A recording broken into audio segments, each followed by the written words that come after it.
That is not. That is not.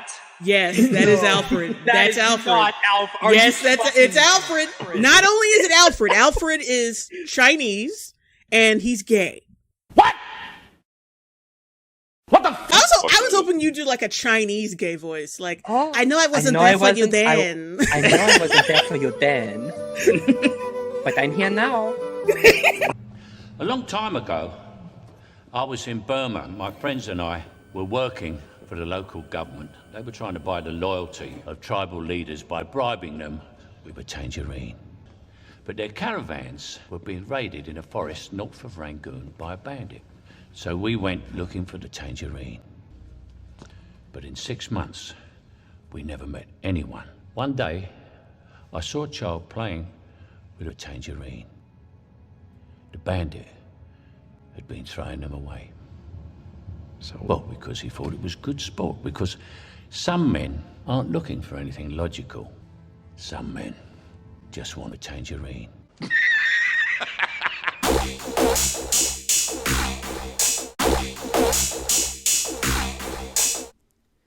Hail to the fellowship.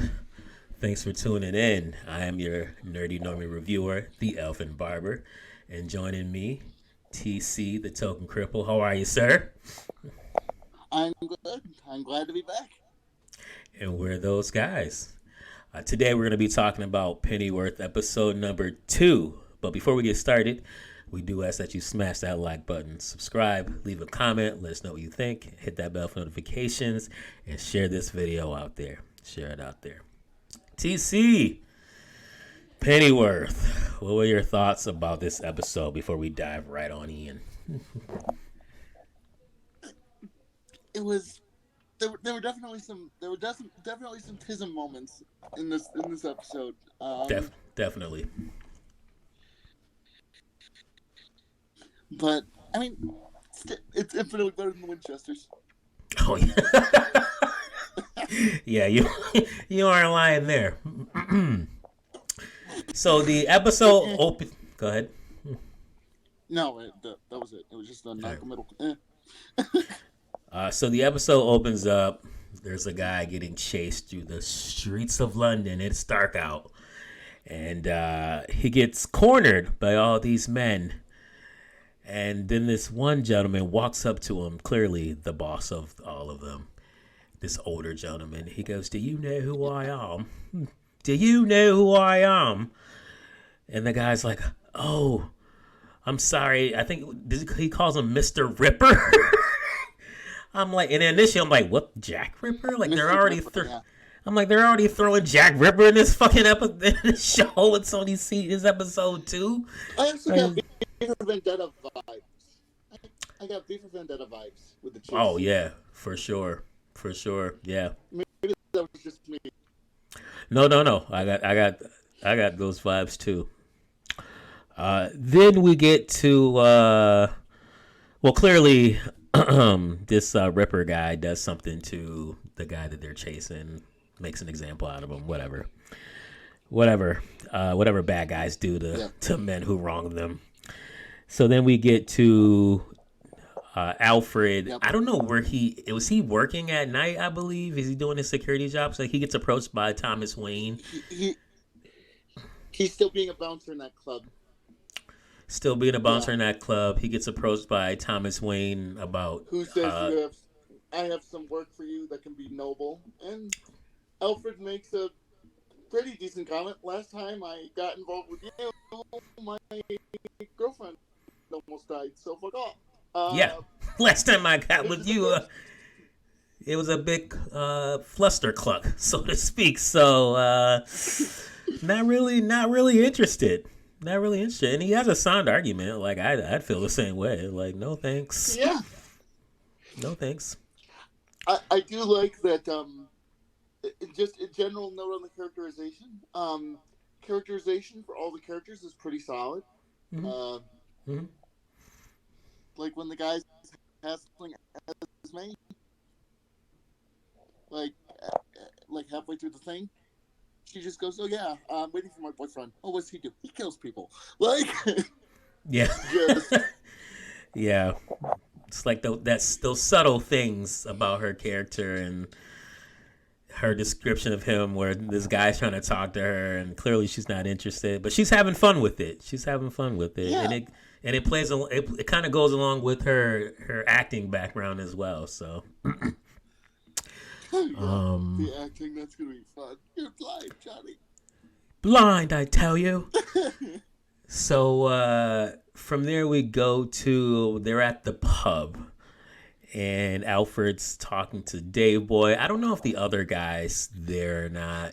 I don't remember. I'm gonna look up. If I don't know his name for sure by the next episode, You know what? I'll look up his. He does deserve to have his name. I'm gonna look it up right now. Let's see. Because I'm curious. Like Dave Boyd, just because it's like the way that they. I love that Dave Boyd tells Alfred to grow a spine. He's like, your SAS, grow a pair. Like. Oh yeah, key fucking adet. He tells him. He's like, you need to man up. He who dares wins. Like, come on. He's like, and then he's all about that money too. He's like, dude, why not try to make a profit? Like, what are you doing? Baza. His name is Baza. That's what they call him. Okay, okay. Baza. So they're in the pub, they're talking, and then there's, of course, we get this toxic white male that comes in. And he's like, I want a drink. He's coming in with like 5 dudes with him. And the bartender's like, oh, let me pour it. He's like, I want Sandra. That was her name, right? Yeah.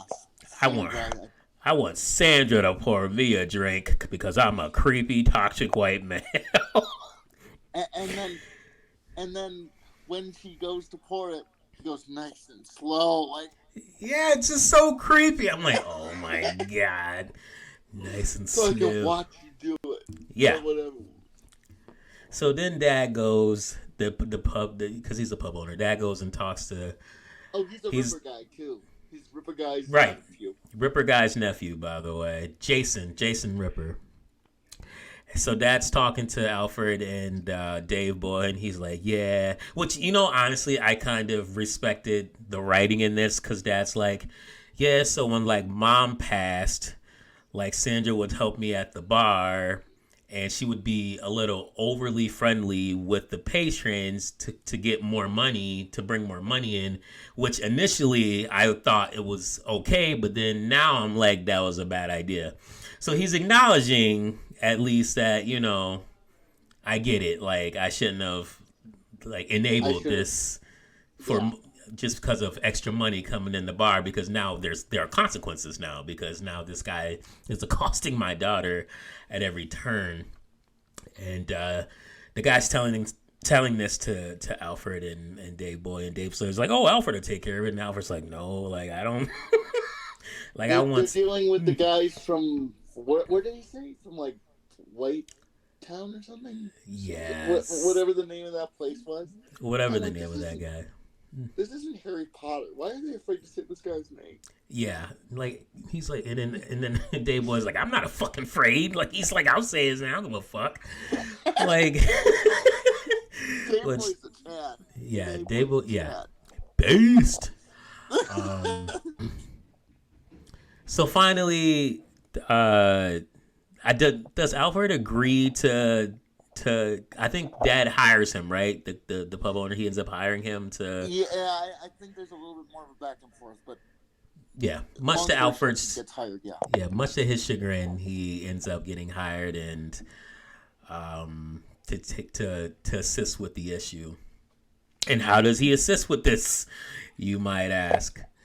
So he ends up. So I think this is like another day, right? Like another. Yeah. It's the next day after. It's the next day. It's the next day. Jason Ripa shows up. Alfred Jason just walks in right in after him. And goes, Hi, I want a beer. Like. Yeah, he's like, come on, like I want a beer. He's like talking to Sandra, just completely dismissing Jason. And of course, Jason's like, do you know who I am? Do you know who my family? Playing that fucking card. It's like, fuck off. Alfred clearly doesn't care. He's like, yeah, I know you are. I don't care. I don't care. So they end up getting into it in the bar. I don't know if does Albert punch him? Alfred, does he punch him or does he just insult him and then kind of run off? I think he just insults him and just kind of runs off. So he insults. Wait, he might punch him once. It's like Yeah. he punches him and runs away. He punches him to antagonize him. Yeah, it was a false retreat. Basically, run into your own reinforcements with Dave Boy and shot him. He ran right into Alfred's plan the entire time, to which Baza and Dave Boy kidnap him. Yeah. And so at first you think that they were going to use that kidnapping as some type of leverage or not even leverage, just to break him so he can like not talk to Sandra. But essentially they kidnapped him just to show the uncle, the one in charge, that he's a weak link. That he's a weak link in his rather strong chain. And when he finds out, of course, the uncle's like super pissed off. He's like, "Are you fucking kidding me?" He's like, he literally says, "If you weren't my sister's kid, like you'd be dead." And Alfred's just like, here's my card. Yeah, and then Alfred's like, "Here's my card." And the guy's like, "Why shouldn't I kill you?" And Alfred's like, "Well, because I feel like I could be useful. Like I can give you I owe you a favor." But the guy does have like a trap door on the floor of his office. That was really weird. Alfred gets thrown into this trap door, but we never see him get out of it. We don't. We don't see him get out of it. He just gets. And they're really trying to skate on the because of Batman a little too early. There's another generation like. Definitely getting those vibes. We did gloss at the part. There were a couple of parts we glossed over. The parts where he would go to Ezume's. He went to Ezume's play the first time, but he didn't go the second time. But he did go the first time. He went to the play. She invited him to the second time. And he goes, "What? It's going on again?" You're blind, Johnny. Blind. End of play. Oh, that's the other thing. The lines like that she introduced herself to Alfred and said, "Oh, I'm an actress," and that little monologue. Yeah. That's literally the end of the play. We just spoil the ending, bitch. Like, not the. Okay, and it just ends so abruptly too. Like, the thing is, like that speech is great for like a rising action or an emotional climax. You know, you don't love me, you don't even know me, blah, blah, blah. That's great for, like, an emotional climax, like, but that's not how you resolve the play. That's not the end of the play. That's the middle. That's literally the last line of the play. Dude, I was sitting there ready for the next act. I'm like, is there another one coming up? Like, that's it? People are just like, that's it? You're blind, Johnny, blind. And then cut. Curtain call. Like, yeah. I'm like, I see why Alfred didn't come back for the encore, because this shit was weak. The thing is, like, I'm fine with having like an open-ended ending, but I mean, that clearly wasn't an ending. We have no context for anything that came before it, so I'm just like, okay, there's literally more going, like, but that's literally curtain call. Yeah. Like, then there was the whole Sykes fiasco with her.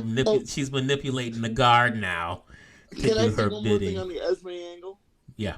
I thought she and Alfred broke up at in the middle of the first episode, and they were kind of sort of reconciling. But in this, they're back together, and they even get engaged by the end. Yeah, but in the episode, they end up getting engaged. I don't know what the fuck's going on in this show. Like, it's like, what are you telling me? Are you telling me they're together? Are you telling me they're working on it? Like, what are they doing here? What are they doing? Especially since, like, the scene before, like, 2 scenes prior to this, they had literally just broken up. Yeah. Oh, my gosh. Yeah, okay, now off to the prison with Sykes. Sorry, I had to get my... No, you're fine. Yeah, Sykes, manipulating the guard, she's manipulating him with sex so she can, like, send out letters and be real. I don't know. I don't then know. she's like, well, they can use forensics to figure out who it was that boned me. So you better send out these letters. She's got a condom full of this guy's semen. Just chilling under her pillow. Like, what? But here's my thing. Oh, my here's God. My thing, like, couldn't he just say, yeah, fine, and then just not send the letters? Yeah. Yeah. Because later on yeah. Also, she's on death row, but I don't get the impression it's been that long. I also don't know how long the equivalent of death row was for England back in the 40s, 50s, 60s, whatever. But I'd imagine it would be a while. Like, it's not a fast process. Yeah, I didn't. Or at least it wasn't in the U.S. Yeah, that's what I like. Kind of want to look into, because when I was watching it, I was like, man, like, what is the policy for this? Like, is this their policies? And then I'm like, so to your point, we'll get to mine. Still, to your point, yeah, he could have just said, yeah, sure, I'll mail them out, and just not fucking mail them. And then no one would have been the wiser, because then and during she would her have been dead before she could have told anybody. She would have been dead, yeah, before anything would have happened with her escape. So essentially, she sent out letters to Esme and her sister to help her, the letter to her sister to help her escape. But like, I feel like, yeah, if he just would have been like, oh yeah, I sent them out, and then no one would have been the wiser, she would have got executed. It would have been done. I mean, by the time she realized she was duped, it would have been too little, too late. Yeah, it would have been over. I will say though, holy shit, that is some boss shit. Their execution. Can I just say, they fucking hang you and then disembowel you at the same time? I'm like, holy shit. Which again makes me wonder if was that actually London's execution policy? I know. I was like, wow, is that fucking so baller, man? Is that historically accurate? Because holy crap, that's fucking base. Like you, honest to God, I am not fucking up in England. Like I am not. I'm not committing any crimes at all. If you getting hanged and disemboweled and that shit's being put on TV, whoo. That's the other thing. Would those things have been public? That like, I know that it used to be like back in the 1800s and stuff. Right? Would they have been public? Well, that's something we gotta look up. That's what we gotta look into. These are things. You know what? I actually care to look into it, which is I know. We actually give a shit about it. So then she escaped. Yeah, so that escape was bullshit too, because what? A lot of things happened off screen for this escape to happen, because one thing you see her, you getting loaded in. The next thing you're like, oh, this bitch is dead. Then you see her in the truck with her sister, and I'm like, what? There's a reason why in Sherlock Holmes novels they always explain how Moriarty gets away. They always explain it. So at least it makes sense. At least you can track it. It makes some sense. This time it's just the plot needed her to get away, so she got away. Just like the plot needed Alfred to get out of that freaking random Scooby-Doo mousetrap. Door bullshit. Trap door in the floor. The plot needed it too, and because he raised Batman. That'll be the new meme. Because I raised Batman. Raised Batman. I know I wasn't there for you then, but I'm here now. I'm gonna have to clip that too and put that in the intro. But yeah. Jay Longbone's video. Yeah. Shout out to Jay Longbone.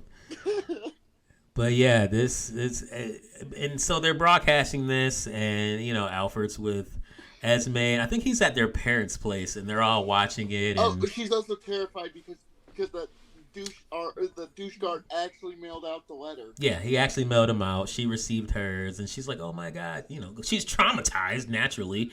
Alfred's like, "No, it's fine. Like I was kind of told that she's being executed." And so they're watching. She gets executed, and they believe it's her, and they're all bundled up. But mom is fucking based, because I forgot what mom said, but she was pretty much like, Man. Fuck that. Yep, I'm gonna go get dinner started.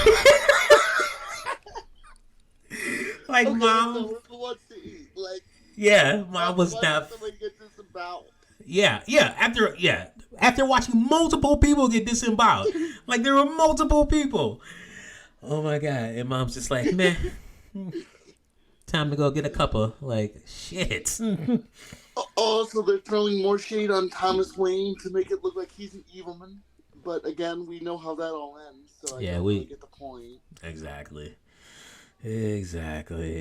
So yeah, that was. I do like that Alfred is pretty based in this. Like the guy, the Ripper guy, the actual Ripper guy, not the nephew, but the actual guy. John Ripper. He's actually trying to freak the shit out of Alfred, and Alfred's just cool as a cucumber this whole time. You know, there is another scene where I kind of got Batman vibes when he actually shows up at John Ripper's, like, the morgue or whatever he works, and John Ripper... right through the security. And John Ripper's like, oh, that's a neat little trick, because he's just, like, really quiet and just shows up. I'm like, oh, here we go. Like, of course. Plus, where they're actually interrogating the nephew to basically show that he's the weak link is literally in John Ripper's house, which, based on the sequence of events, is implied that John Ripper didn't know he was actually there. So not only did Alfred get in there, he literally got this guy, threw him in a dungeon, tied him up. Yeah. All without John Ripper even knowing. All without alerting him. Until Alfred was like, hey, by the way, you want to come downstairs and have a look? You know why? Because he's the guy that raised Bruce Wayne. Yep.